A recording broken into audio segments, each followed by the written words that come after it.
I'm Nancy Phillips, and I'm the coordinator for the Illinois Family Resource Center, and I'm losing my voice, so please bear with me. I'm really glad you're attending. I am excited about this webinar. Anytime Pam does one for us, I feel really excited about it. And if you aren't familiar with the Family Resource Center, I would encourage you to go to the website. But as of this week, we're doing some restructuring of the website in order to make room for a new project that we have called the Circle of Care. And you will be getting a lot more information put out into the field before long about that. It's a program or a project that's very, very huge. I don't know how else to describe it. And it's going to make a huge impact on the lives of a lot of our young ones in Illinois, we hope. The focus of this is to address grief and loss created by substance use disorder, opioid overdose, death, the issues that children have when they're growing up in a family where there's all that chaos. The other thing that we'll also be looking at is what's the impact of when those children are removed from their parents or their home, addressing all those issues. And the goal is to have resources throughout the state of Illinois where anybody that might be interacting with a child, basically up through 18, we'll be targeting on, can have resources to be able to know how to talk to the children, to how to support them, how to create a positive environment for them. And the Circle of Care is going to be such an exciting project. It's under the Illinois Family Resource Center. We have been able to hire somebody to work on this project for the next year as a coordinator. You will see Terry Moore on here is the program planner for it. Pam, that's our presenter today, is one of the consultants that's working for us on this. We just have some really,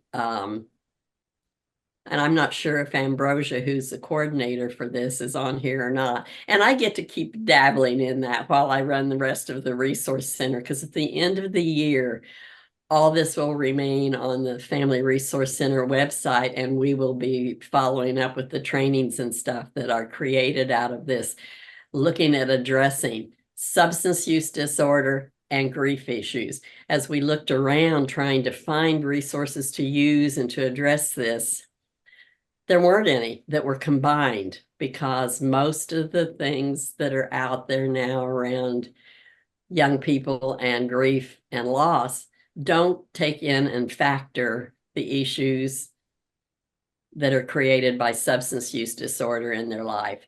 And so we've got a wonderful consultant who's working with one of our trainers that we hired here that works nationally, one of the few that works nationally with this, and is creating trainings that we can offer throughout the state. So just be aware when you see the Circle of Care, link into it and find out more about it, because we will be looking at who are the natural helpers that kids run into when they're at the girls' club, boys' club, church, YMCA, anything that may, and anyone that may have access to a child that's experiencing that grief and pain. Maybe you only encounter them one time, but what you do and the skill that you have to address that's important. So we're going to have an exciting year with that. Okay, Pam, you can go ahead and flip the slide. I'm going to introduce you. Good morning. I can introduce you, or I am going to introduce you for just a minute. I've known Pam and I have worked together for probably more years than some of you have been alive, quite honestly. It's been a lot of years. We go way back. And what I have found is she's one of the most incredible people to look at the issues that we have in substance use disorder field and in our whole behavioral health environment. And she brings a touch to it that I just love, that looks at it from ways that we've never looked at it, or I don't think that I have looked at it. And she brings such a strength to that. Pam is a Chicago-based author. She's developed curriculum, she's published books. But the thing that I really respect so much about her is her focus on resiliency and trauma and a lot of the strength-based approaches she takes. And you're going to get that experience today. All right. Excellent. Excellent. Okay. So I want you to enjoy the morning and bear with us because we're going to ask you to be part of the excitement. And I'll hand it over to you, Pam. Thank you, Nancy. I am so grateful to be here. So grateful to you, Nancy, for asking me to do this. And I don't think that I've introduced any ways of looking at things that you hadn't already been looking at them. You just pulled out of because it's always been recognition rather than something new. Um, so I would like to start by telling you about Cindy, who was born in 1986, came home to a drafty old house in a little town, a fixer-upper that was always going to get fixed up, but there was just too much turbulence in the family, too much pain. There was too much fear. Somehow it never got fixed up. So there were these big, long holes in the plasterboard, and you could see down to the skeleton of the floor below from just about any room. And the basement was kind of a dungeon. Um, Cindy's father was a Vietnam veteran, and he had been raised in genteel poverty in Missouri. He was always ashamed of his beginnings and clinging to the belief that he was truly right and truly great, and other people just weren't smart enough to understand him. After deployment in Vietnam, with his nervous system absolutely shredded, full of fear and rage, he sought refuge in alcohol. Jobs didn't last for him because he would always get mad and quit. But he was a loving man. And he was a good man. And eventually he found a woman who loved him and stuck with him. She was difficult to live with too, somewhere on the autism spectrum, with a limited ability to handle emotions in difficult situations. But she loved him. She could drink with him, make a good living, support him, and forgive him for his rages, which often were fueled by alcohol. And they both loved Cindy once she appeared. They truly loved her more than life itself. If the powers that be had designed Cindy to bring healing to her family, they could not have done a better job. From the start, Cindy was soft-hearted, loving, forgiving, courageous, and fiercely loyal to her parents and her family and her friends. To survive, just to survive, Cindy had to try her best to be what people wanted her to be. That's the way she found to survive, and she was really good at it. One day when Cindy was 7, her mom put her in the car, and, like usual on a Friday, she went to cash her paycheck at the liquor store. And she did cash her paycheck, but then she kept on driving. She drove to her parents' house, which was about 30 miles away, and called her husband. Called, which was Cindy's father. Cindy's mother had stopped drinking a year or two before and had started going to AA meetings. And she called her husband that night and told him that she and Cindy were not going to go home until he had gone to treatment. After a very stormy weekend where several friends came in and talked to him, and his sister rode up from Galesburg to talk to him, he did go to treatment. And his body was so shot and so skinny that the medical folks thought he might not make it through detoxification, but he did. Once both of Cindy's parents had stopped drinking, they didn't actually continue to get help anywhere, but they didn't drink anymore. They got involved in their church. They started building lives in the community. The rages did not stop. but they were less scary without the alcohol. Cindy continued to walk a tightrope because her parents were still hard to live with. At 9, she developed an ulcer, also exacerbated by the death of an aunt and a grandmother. And in high school, she was diagnosed with ADD. Actually, her mother took her to somebody to get diagnosed because her mother had ADD, so she figured probably Cindy had ADD too. And they gave her Ritalin. Then her anxiety symptoms got out of control. She was diagnosed with OCD and generalized anxiety disorder. So they replaced the Ritalin with an SSRI. Eventually, she married her high school sweetheart.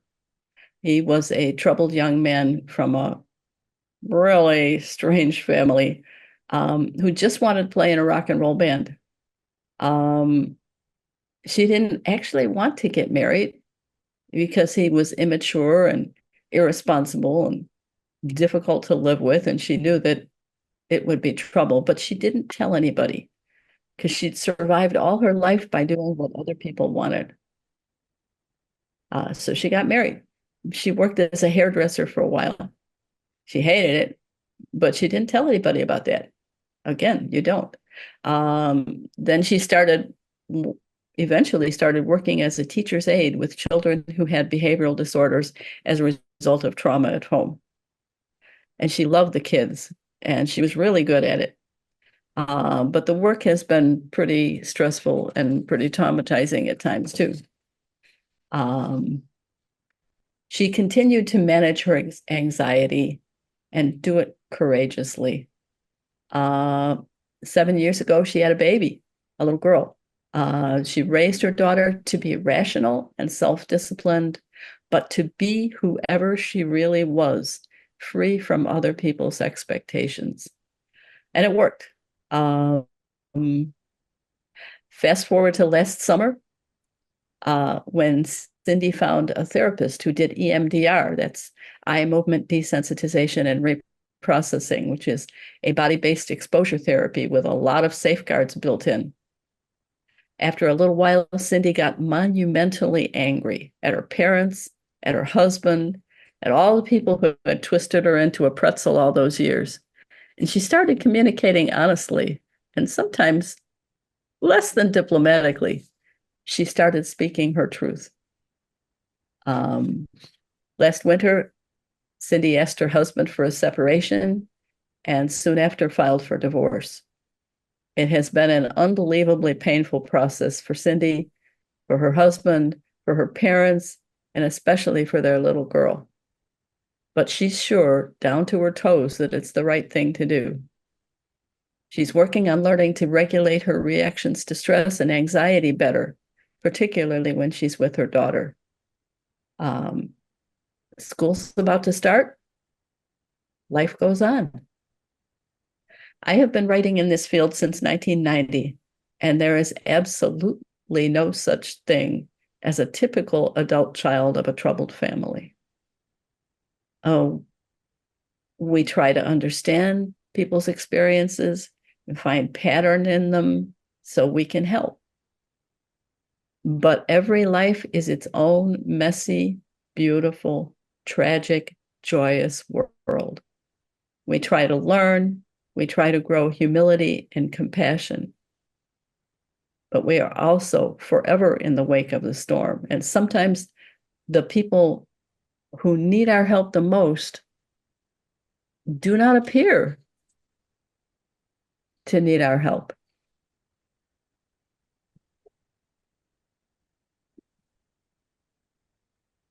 And here's the storm.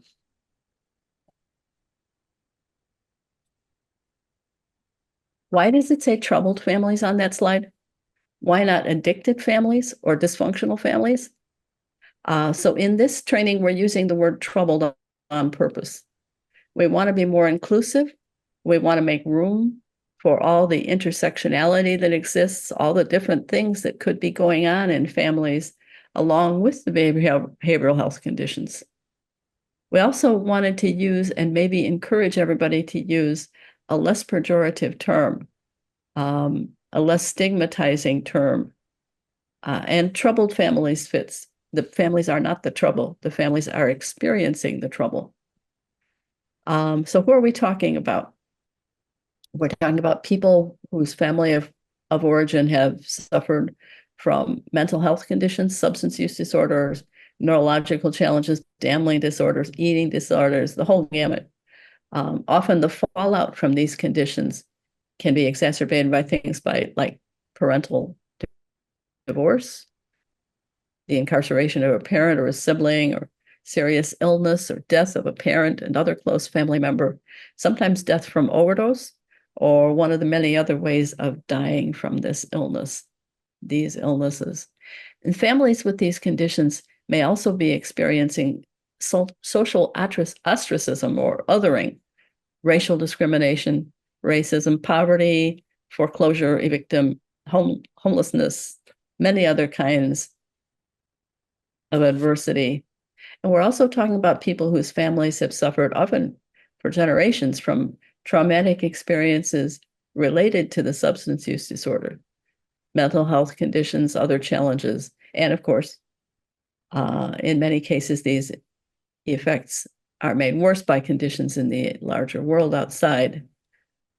And when we talk about people raised in troubled families, we're also talking about many of the people working and volunteering in this field, right? We're probably talking about most of the people you serve and more of the general population than we might guess. And we're not talking about a monolithic population. The people we're talking about are functioning on a long double continuum, from the over-functioning people who drive the rest of us nuts, right? To some people with really serious impairment at the other end of the continuum. And then there's the middle of the continuum, with so much that's healthy, so much that's vibrant, so much that's resilient. So we're talking about a lot of people. For those of you who are familiar with the ACE study, the Adverse Childhood Experiences Study, many of these circumstances will sound a little familiar. That was a massive longitudinal study by the CDC and Kaiser Permanente. And they found definitively that when children live in these kinds of conditions, they are more likely to end up with physical or behavioral health challenges later in life. Also, with some of the consequences of those and other troubles, like incarceration, like suicide, like divorce, things like that. So, and we look at the ways in which they call your ACE score, is how many forms of adversity you experience in childhood. And they look at alcoholism. If you have one ACE, it's higher than if you don't have any. If it's 2, 3, 4. So it turns out it's interesting. What they found in their study was it wasn't the intensity of the adversity, and it wasn't how long it lasted and stuff. It was how many people had, which always has confused me. And then I think that maybe if you have adversity from a lot of different directions, it feels like no place is safe. That's the only thing I can think of that would explain that, but that's only the only thing I can't think of. Other people have far more information and they can think of more, I'm sure. So how has your millennium been going so far? How's it going in the world? Are we having fun yet? Um, anybody have any thoughts about the things that we have been experiencing really just since the turn of the century? Anybody want to pipe in or pipe out? I think Dr. White, go ahead. Thank you. I Go ahead. just think the overall flood of the media that we're seeing with violence, whether it's local violence, terrorism, and things that are just out and out scary to all human beings has been, because you mentioned turn of the century. So of course I'm thinking over the last 20 plus years now. And I think that when you further exacerbate those with violence that occurs locally or even just crime in and of itself, where our own personal safeties may be considered in jeopardy or just concerning for all of us. I think that's been probably the biggest thing that comes to mind for me over the last 20 to 24 years. Yes, and you mentioned the media. There's a saying in journalism: if it bleeds, it leads. Meaning that whatever story is the most sensational, the most violent, that's going to be what they're going to lead with. And when you get to social media, then you have algorithms to do that for us. So the more things upset people, the more they're going to play them because people respond to things that upset us. So yes, thank you for mentioning that. Somebody else started to talk too. Dr. White. Yeah, and as was Peter was talking about, it's just the violence is just so out there that it distracts us from any positive, you Yes. know. Then we become desensitized, and it starts to become our norm. And so it's not allowing us to be able to even use our brains correctly because, now we're all on alert. We're all up in alert. We can't really center ourselves. We really can't do anything and even think in the positive because we're all looking for the what's next, what's going to happen next. There's more than 50 people on here. And that's what I'm getting at. What's going on in the world today now is just trying to create some balance in everyday life with all we see is trauma, death, killing, negative things. You very rarely see any positive things. Example, we're hearing about all these negative, and that's all we seeing, and they'd show a small glimpse of the children graduating, and even with the children, they show all the shooting and the killing and all, but they show very real fast pace about the children graduating. They're not doing anything about the kids going back to school today. So, but they're trying to keep our focus on all the things that young adults are not doing positive. Yeah. Very good point. Anybody else? I've been pushed. What you want me to do? Pardon? So I was going to say two other issues for the 21st century is one, confirmational bias, the fact that so many people are choosing sources of information that affirm the way they believe, rather than accepting challenges to their way of life. They're just isolating themselves in a world that reaffirms beliefs. And those beliefs may not be supportive to their mental health or cultural humility. And the other one is a concept called confirmation bias. And that is, it's statistically proven that if we see certain things 3 or more times in the media, it gets set in our brain, whether it's culturally accurate or not. And we act upon these media images as if they're reality. And they've proven that you can take all the statistics you want and say, see, this really is real. And people are like, nope, it's real because that has been what has been seeded into my brain by the media. Yes. Right. Right.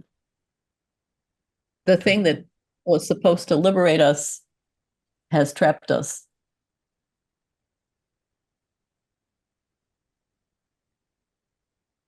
Anybody else? And I could certainly identify with that. I want to see things that confirm what I believe already too, because when I see things that are totally incompatible, when I hear things that are totally incompatible with my beliefs, it hurts. I mean, it raises anxiety. And we don't like anxiety, you know. We don't like to have to confront somebody. Yeah, so this is we are kind of trapped here. Is anybody else around here Brene Brown fan? She's actually a shame researcher who has become a researcher also on vulnerability and on courage and actually on play. If you use Audible, you really ought to check out a long seminar called "The Power of Vulnerability" that she recorded that in, I think, 2013. And in one section, she asks us to imagine two families who are closely related, each with parents and kids. One of these families has a horrific traumatic experience and one of their kids dies. And the other family has two kids sent away to war and one of them doesn't come back. And then they have a financial catastrophe and one family loses a lot in that mess. And Brene Brown said that that was what things were like for us as a country. First with 9/11, then two long wars in Afghanistan and Iraq, and the housing crash of 2008. You know, and she was writing this or speaking about this in, I think, 2013. And whenever I listen to that, I think about all the stuff we've gone through since then. We've had a global pandemic, and that increased family violence. Intimate violence went way up, made it really hard for people to get help for their behavioral health conditions. We've had the opioid crisis that just doesn't want to go away. We've got a child suicide crisis, particularly in communities of color. And we've had mass shooting after mass shooting, you know, a lot of cell phone videos of young Black men getting killed by police. George Floyd actually dying on camera with Officer Friendly kneeling on his neck. And we've got the worst political polarization and mistrust, really since the Civil War. And how can all the amazing positive stuff that's happening compete? Because our bodies are built to help us survive. And we are on guard. So how does this stuff in the world affect families? I think a lot of people are more afraid and more anxious. And of course, when we're afraid and anxious, who do we take that out on? We don't know. We don't agree with our friends or our neighbors or even our family members about which part of the information we hear are true, which parts are crazy lies. And we are overworked, overwhelmed, underfunded, underpaid, and we're desperately needed in these fields that we represent. We're not getting enough sleep, enough exercise. Some of us, you know, some of us are learning, hey, we actually have to do that self-care, right? We have to do that self-care because otherwise we're not going to be able to help people enough. So, what can we accomplish by learning more about this population, about people raised in troubled families? Anybody?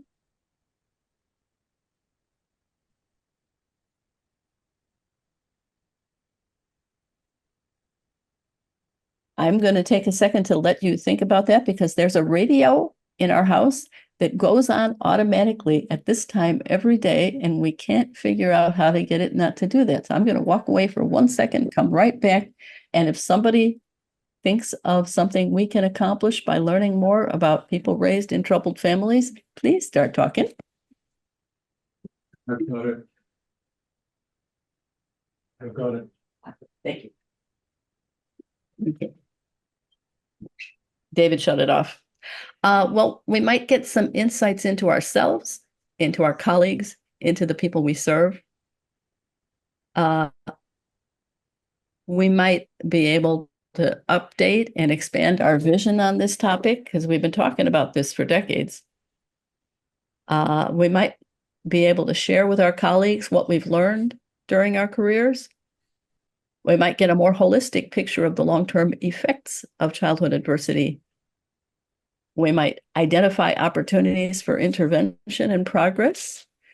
And we might make our services, our service settings, our interactions, and our approaches safer and more effective for the people we serve. Anybody else? Going once, going twice? Okay. So we got these objectives to this workshop. You're going to be able to talk about, yes? Oh yeah, I actually wanted to add something with the last part. Hey. Yeah, I was gonna say, I think definitely something else that we could learn is a lot of times when we look at somebody's upbringing and their family history, there's so many different nuances. But those nuances really direct us sorry, my dog's here, really direct us to what we really need to pay attention to. I grew up in a family, I have a lot of childhood PTSD, a lot of family with mental health illnesses, myself as well too. There's a lot in that. But it's only been recently, over the last few years, that I've explored and spoken more openly about that. So I mentioned the more that we learn about those individual circumstances that happen with folks, it makes it that much more easier for folks like myself or others to then start branching out and getting help, but also to branch out and give more insights that wouldn't be given otherwise. Because just going to a doctor, going to get assistance, it comes across very differently because then it's very focused and nobody really gets to hear what's happening. So it becomes kind of lost in data. All those nuances, those pieces that happened. So I think the more that we open and give opportunities to that, my dog decided to drink a whole bunch of water now. But the more we pay attention to those things, it just makes it that much more viable that these conversations can start coming out more directly from folks because we lose that stigma and we're able to start hearing folks more from the horse's mouth. Yeah, you said a handful or a mouthful, excuse me. Yeah, I mean, it reveals itself in layers, right? And it's not, you can't capture somebody's story in a quantitative way. And it isn't about diagnoses. The story is so powerful and so healing. And it's so different from a confession, right? It is something transformative. Thank you. Anybody else?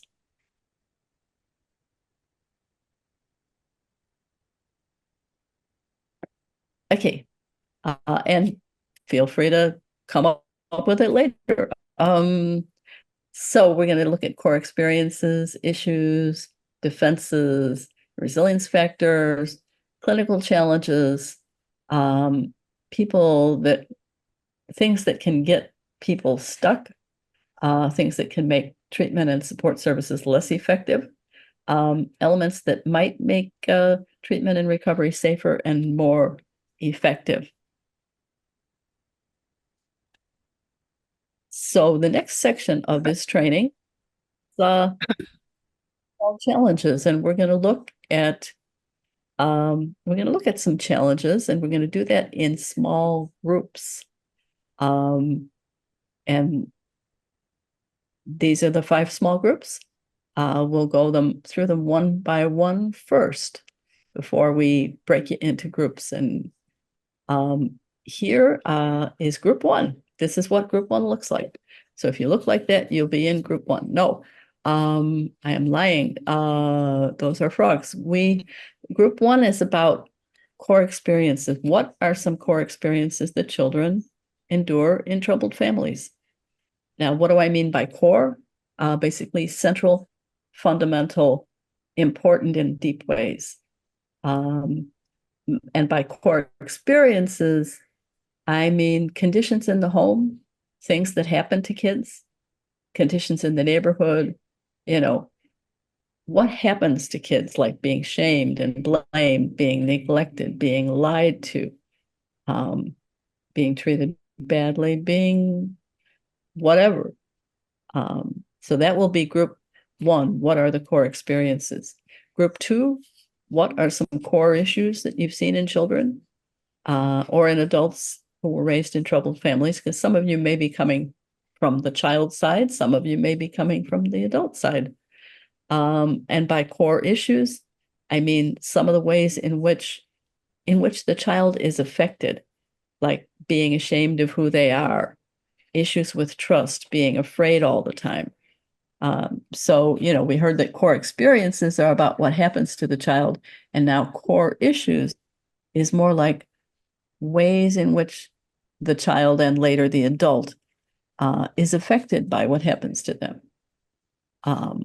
And of course, we can work through our core issues when we grow up.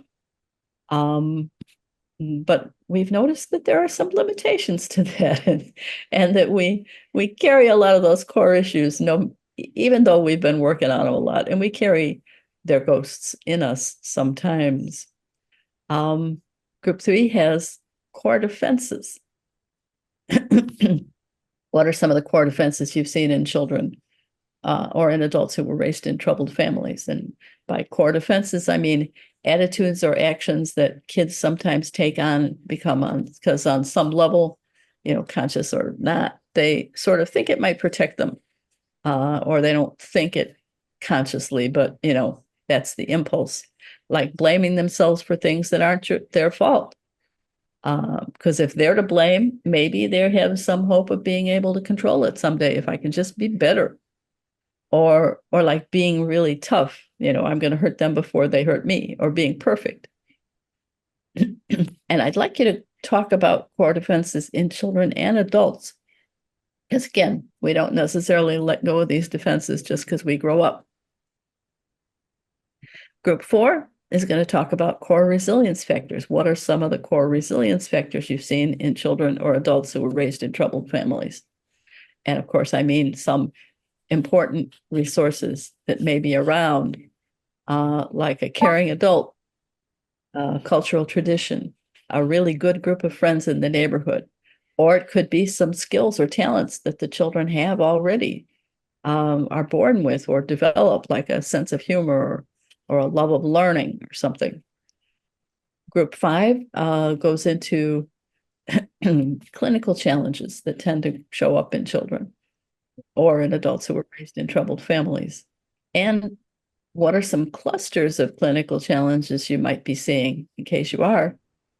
Like a lot of people who seem to share the same 2 or 3 diagnoses. Is she gonna let me speak, man? Pardon? Pardon? Okay, I think there might have been a question or something. Please do say if it was. Okay, so when your group gets together, I'd like you to start by choosing a reporter, or actually just letting somebody volunteer, because probably people don't want to do it. And then there's somebody who is willing. And that's the person who's going to take notes and tell the larger group all the ideas you came up with. Nancy, was that you? No, I just coughed. I'm sorry. It wasn't muted. Bless you, bless you. So anyway, that's going to be the person who tells everybody what the group said. Some groups, you might decide multiple people want to report out, because there will be a report out from these groups, and that will be the best part of the training. That's fine too if the group wants. And you probably want a facilitator. It's not a real high stress job. Just make sure nobody talks forever and nobody gets a chance, and everybody gets a chance to talk. And redirect it if the group gets way off topic. And some of the guidelines, like not talk over people, not interrupt them, respectful of everybody's ideas and experiences. If a group member talks about a personal experience, you don't want to talk about that to anybody else, unless you're that person. and any other guidelines that the group decides to have. And in these breakout rooms, people are taking some risks. It can be pretty vulnerable expressing your ideas.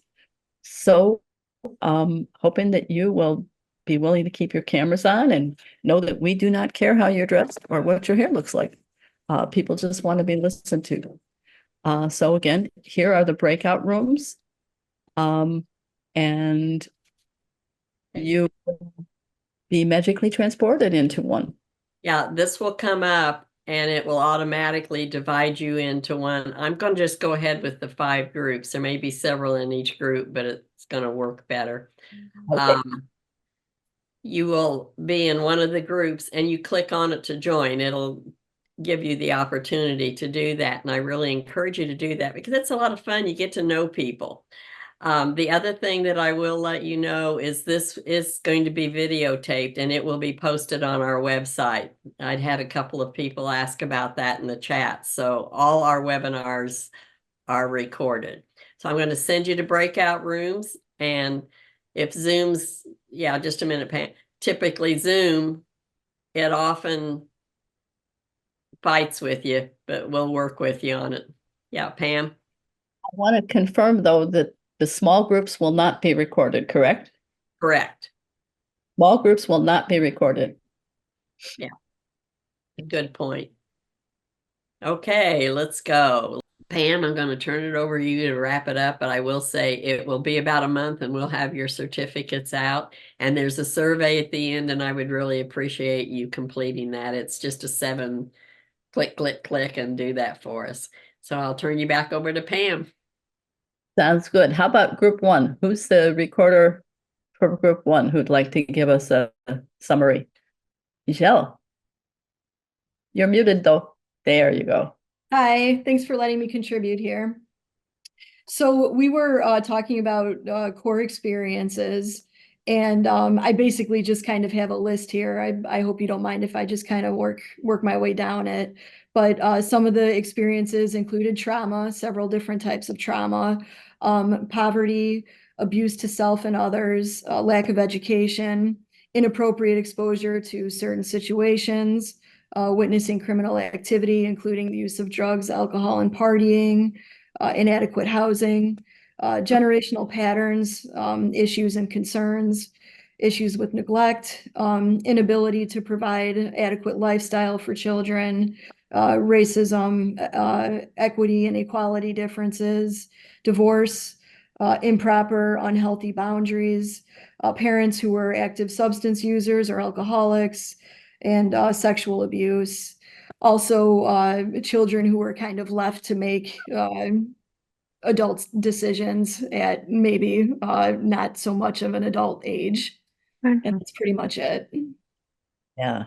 Wow. Yeah. Anybody have anything to add in terms of core experiences to that? That's a pretty exhaustive list. You guys must have been talking fast. Put all that out. Move on. Maria, are you talking?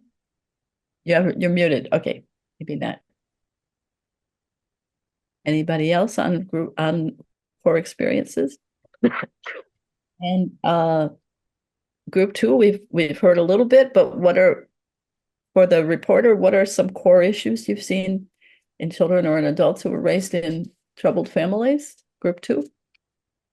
So I'll take group 2. The core issues that we see from going through children all the way through adults is attachment issues, trust issues, both with trust of relationships and systems, sometimes re-traumatization by systems, shame, defensiveness, substance abuse, avoidance, reluctance to talk, and a great stigma, and then repetition of unhealthy patterns, and unconscious normalization of the chaos that they feel both in their brain and in their bodies, which then plays out lifelong. Yeah. Comfort feels scary. Yeah. Afraid to let go. Pardon? I say afraid to let go because of what they've been through. Yeah. In adoption, and I know a lot of you work with foster care children or families that have that experience. There's a lot of defensiveness and a lot of that feeling that if you can't articulate those childhood adverse experiences, which some of them they might not even be aware of, they have no way of knowing how to even improve, at this point. So it's really difficult to address problems as an adult, as opposed to maybe being able to make a difference early on. Yeah. Right. Anybody else on core experiences? How about group 3, core defenses? Anybody noticed any defenses in anybody? Group 3, who's your recorder? I don't know if we picked one. I mean, some of the defenses that came up were like being overly independent, not knowing how to ask for help or afraid to ask for help, or feeling like you can't ask for help, being in survivor mode, not knowing how to move through life in terms of like the next step, being stuck in or just the comfort of being in the environment they're in, that they just don't know how to move to the next step. Fear to change, so they stick in the situation that they're in because the familiarity.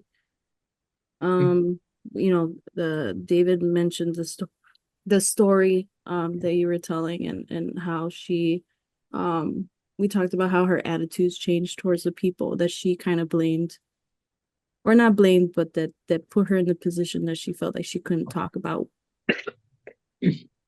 herself and what she wanted for herself. Internalizing, and then the power in internalizing what other people think of you. And if I missed anything, I think sorry, we had somebody that put it in the chat, and I can notice the extreme behaviors in school, acting up, complete withdrawal from friends and teachers, defenses that they build up walls to block themselves from experiencing themselves as a defense. Beautiful. And since you didn't volunteer to be the reporter, that's even more impressive, that you've got all of that in that calling. Thank you. Thank you, Alma. Any more on defenses? How about group 4? What are some core resilience factors you've seen in children or in adults? Hi, so I was a reporter for that. Before I get talking, we saw like kind of a correlation kind of overlapping into the core defenses when we were diving into this topic. So we talked about, like the person who becomes like a class clown.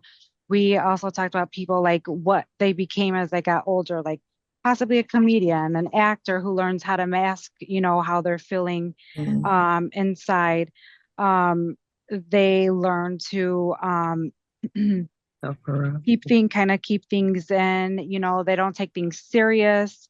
They work better in crisis mode because they're used to crisis mode. So that could be, like those emergency responders who work better in that kind of field.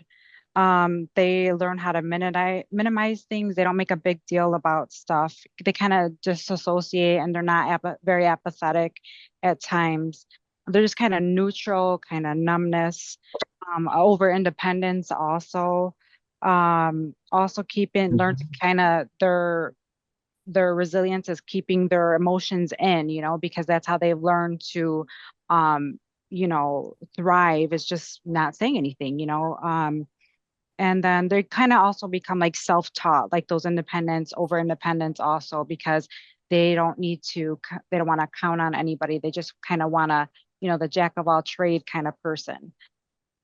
You raise a really important point, because one of the things that we find is that human beings, the best things about us are often, let's say, put it this way, the most, quote, dysfunctional, end quote, things about us are usually the extremes of the best things about us.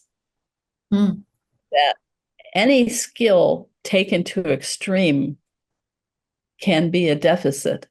And any deficit, if you look at it the right way, you can learn to pull it back and turn it into a strength.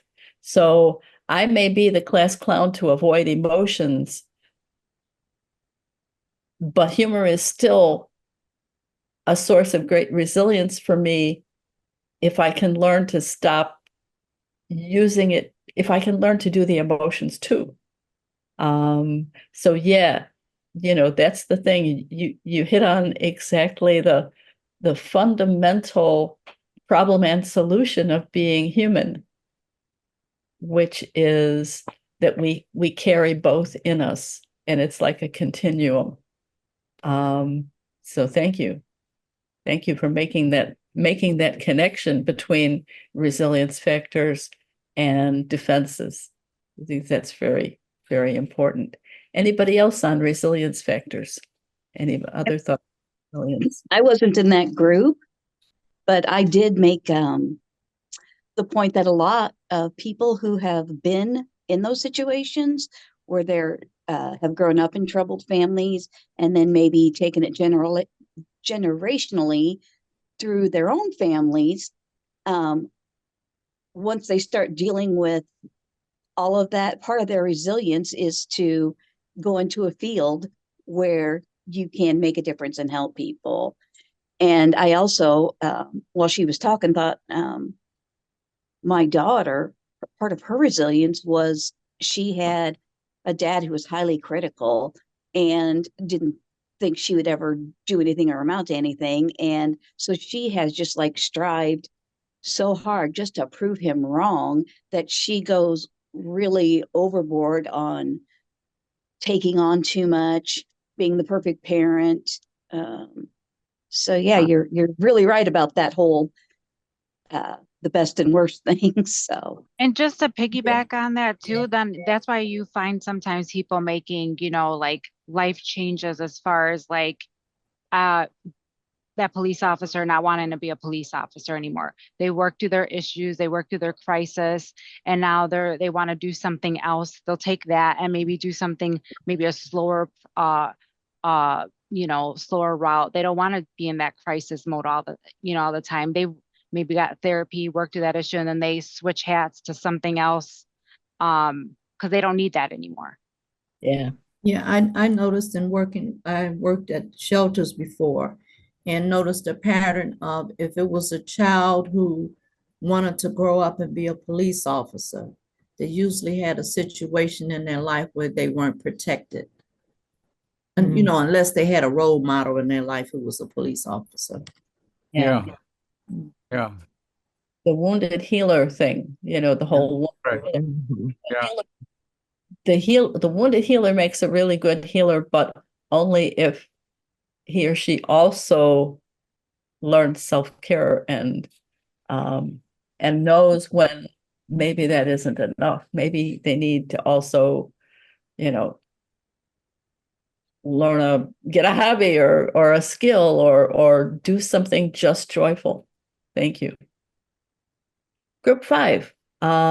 What are some clinical challenges that tend to show up in children or in adults who were raised in troubled families? Yeah, I think a lot of this is gonna kind of tie into all other 4 issues. I have a long list.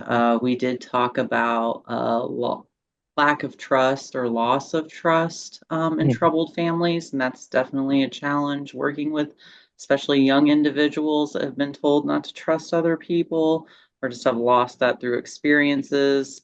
And that can even relate to like other family members that have been in therapy or been medicated, and maybe that they view that as not a positive thing for that person, or it didn't work for them, so they don't really trust those systems. Clients that have been in the mental health or substance use system for a long time start to kind of, people self-diagnose themselves and get really overly into that. Parent buy-in being a big issue for kids to get therapy. They may tell their kids not to tell the truth or really give them a negative view of therapy. Self-advocacy for this population, adults and children, they're often, not good at that skill or don't believe that that's in their best interest.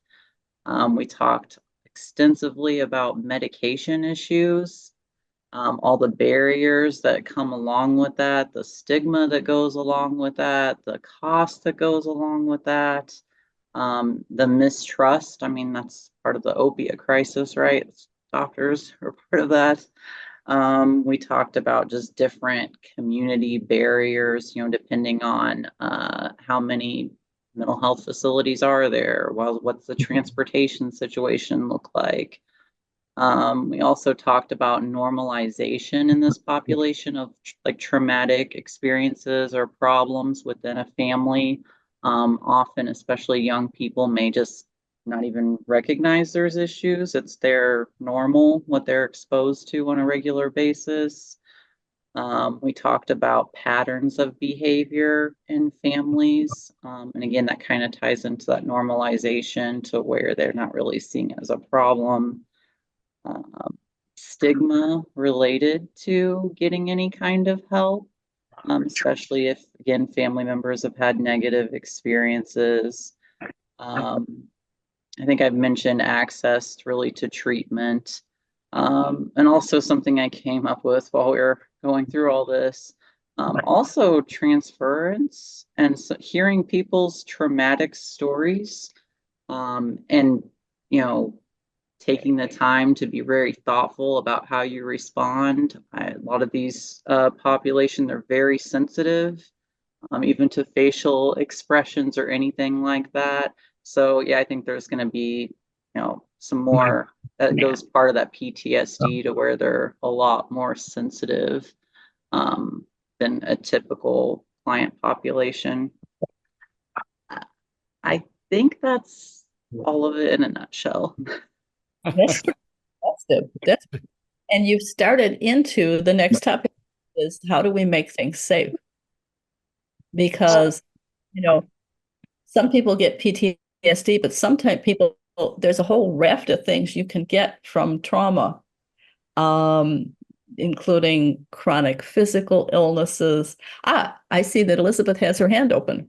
Yeah, I was in group 5, and I just wanted to add to that. At the end also we mentioned that a lot of times when people want to seek help or therapy, they want it immediately. So when they like try to find a place or something, the time frame is so long that they kind of forget about or drop off or change their mind to get services because of the wait time is too long. They want it immediately. Yes, because it hurts so much. It's upsetting. It's so upsetting. It's so scary. It's so hurting. Yeah. And thank you. And well, I recall there also are some things in the chat as well.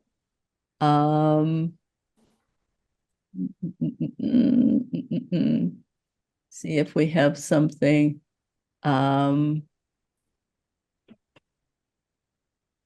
Yes. Oh, Laura Adams said, we call those positive skills taken to extreme in children their superpowers. I love that. I love that. Thank you. And lots of wonderful comments. And we all, all families have troubles, right? So everybody here has experienced what it's like to be. It isn't like there's a drop-off point where, oh, you're in a troubled family and you're, family. are kind of tinderboxes to begin with, but so we're all learning about ourselves. But for making things safe, what are some things that you have learned will help make things safe for people with the whole variety of traumatic, grieving, moral challenges, all the whole mixed bag that you get when adversity comes when you're just too young to deal with it? What are some things that help make it safe that you've found? I would say not being too afraid to speak up. If you see something that's going on, if you are worried that somebody's going to self-harm, by taking that step and not being afraid to talk to them and notice, pay attention. Yeah. I think that makes a safe environment. Yes, especially if you do it in a safe way, if you do it in a non-pejorative way that's welcoming. Exactly. What are some other? Stay around positive. Yeah. Stay as far away from negativity as you can. It puts you even deeper, I think. Okay.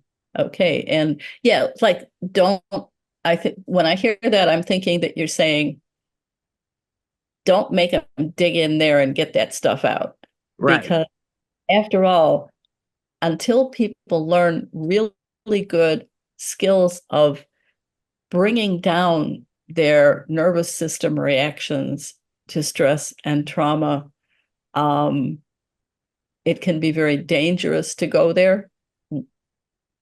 You know, there are therapeutic techniques that are designed to heal trauma and that have some exposure to them. You know, the best ones also have elements of physical, you know, some kind of physical involvement, but stabilization of the trauma is what we're about, is what we have to be about. And knowing that that going too deeply into the dark stuff, into the angry stuff, into the uncontrollable emotions, can derail the counseling process, can be just too much. I see Laura and Karen have their hands up. Laura, you had your hand up first. Yeah, I was just going to say, recognizing that whatever the situation that's arising now, it's coming from a place of pain and struggle and deep, probably loss. So to focus less on the problem at hand and more on the relationship and the feelings behind it. Yeah, on the relationship, which is probably the biggest thing we can do to make things safe, is to be safe people ourselves. Dr. White. You're muted, Dr. White. Yeah, I just unmuted.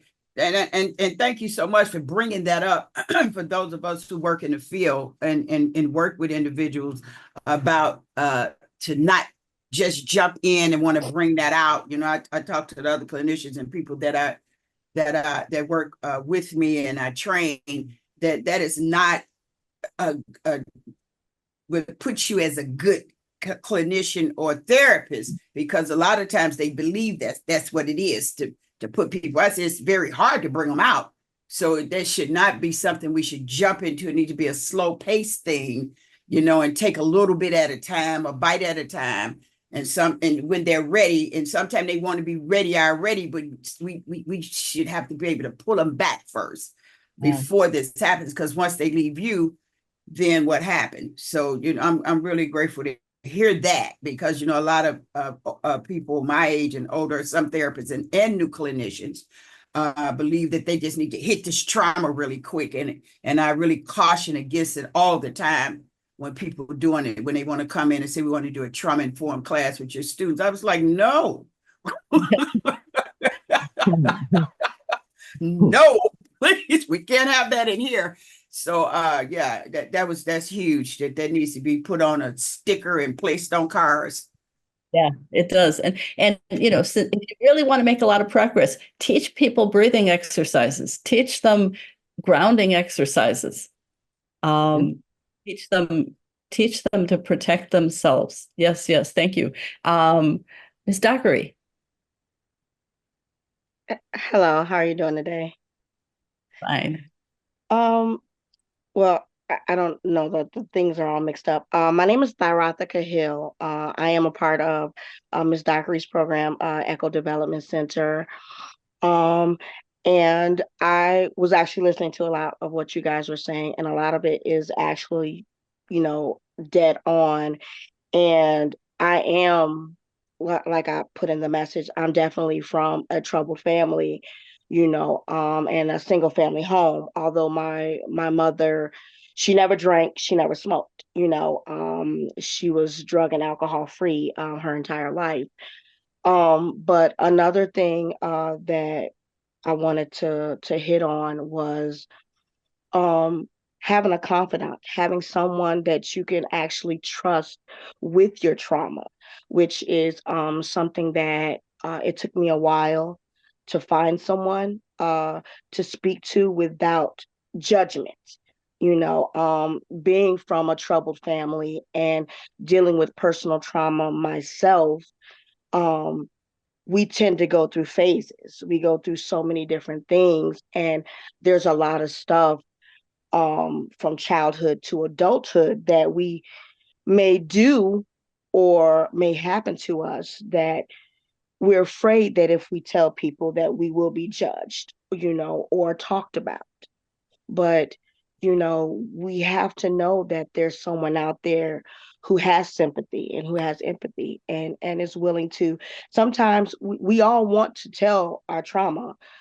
We just want somebody to listen, you know, and not be judgmental.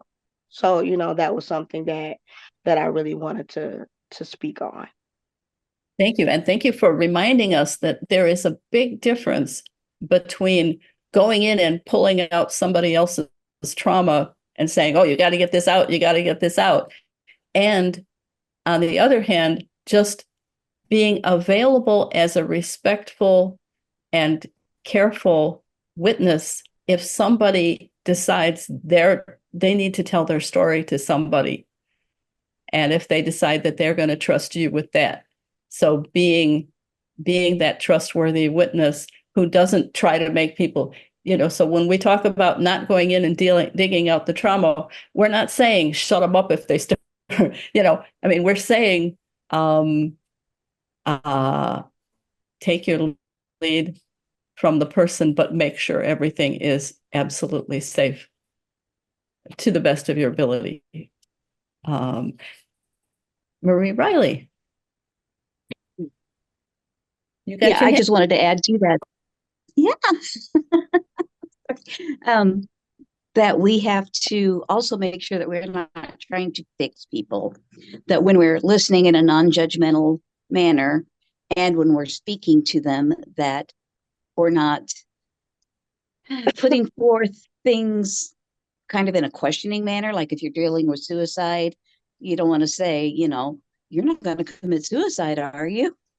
Because they're obviously just going to say no. So it's about making, not trying to necessarily fix their problem, but just being there and being that trustworthy person without becoming overly involved, because, it's so easy to just kind of slide over into trying to fix their problems, because I think that so many of us are codependent.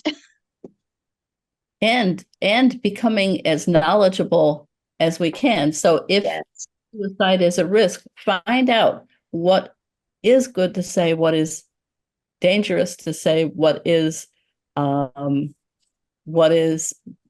finding out more, learning more, and not letting our own anxiety and desire to resolve the situation get in the way of our ability to take the lead from them. Thank you very much. I think Nancy has put something up here. Nancy, say about we were scheduled to 12:30 as someone reminded me. I'm fine with anyone keeping up discussion as long as you're open, Pam, but I wanted to put up, and this has been such a good event. I wanted to put up the flyer because Pam's doing another one, which really fits right behind what we've talked about today in September, and I wanted you to be aware of that. Thank you. Thank you. And yes, if anybody, if everybody wants to go eat lunch, I totally understand that, but as long as anybody's here, I'll be here. And it's important to kind of look around us. We've been talking about a lot of difficult things. We've been talking a lot about a lot of painful things. It's important to look around us and look around us here in our own individual little squares, and see how far we've come, and how many happinesses are in our lives, and the beauty of the people around us. Anybody else have anything that they wanted to say?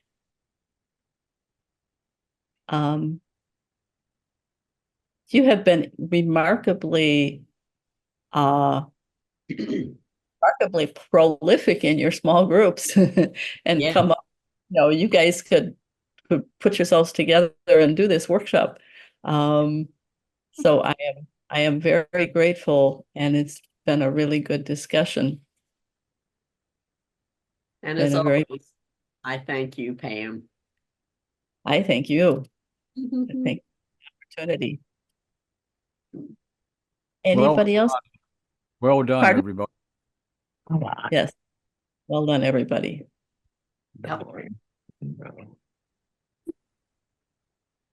Thank you. Well,